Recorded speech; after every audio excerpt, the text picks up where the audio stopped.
Well, first, I'd just like to congratulate the Football Federation of Victoria on this fantastic initiative.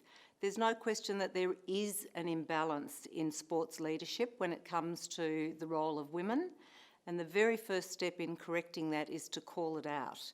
And that can be done in different ways. We saw it done by Michelle Payne in a rather succinct way after she'd won the Melbourne Cup.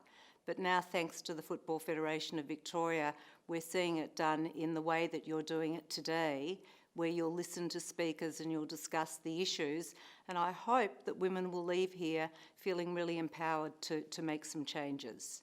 So if I talk for a moment about the sport I know best, which is of course AFL, by the time I left the AFL Commission, I'm proud to say at my last meeting, there were 3 women in attendance. So that's 3 out of 9 commissioners on the governing body. We of course in Victoria have a president of an AFL club. I know there's already a CEO of an NRL club in New South Wales, and I watch the results in women's sport right around Australia, and there is absolutely no reason why women can't go from strength to strength. The Australian Sports Commission did a terrific report last year. One of the things they made clear is that sports organisations often say that women need to change to fit into the sports culture. And the Sports Commission called out very, very clearly that it's the sports organisations that need to change.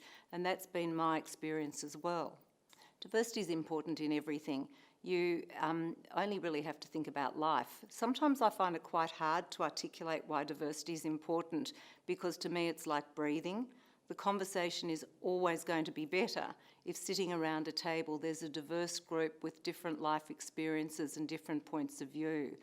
And I've had the first-hand experience in many settings, but let's talk today about sport, where I've seen the conversation take a different turn because there are women and different people at the table who will have a different point of view that needs to be expressed. I think one of the things that women need to do, first of all, is just to work hard. No one has a sense of entitlement, male or female. So everybody needs to work well in whatever they're doing to prove themselves.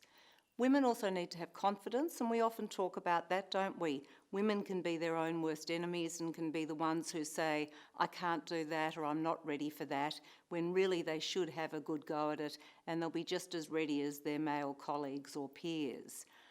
I think we need champions for women. I think women have been mentored to within an inch of their lives, and it's time to stop saying that I'm going to just give someone a little bit of advice or a little bit of help. And we need men and successful women to make sure they champion women into roles by saying, this woman's got talent, there's no reason why she can't do the role, and you really should be looking at her and giving her a chance to perform.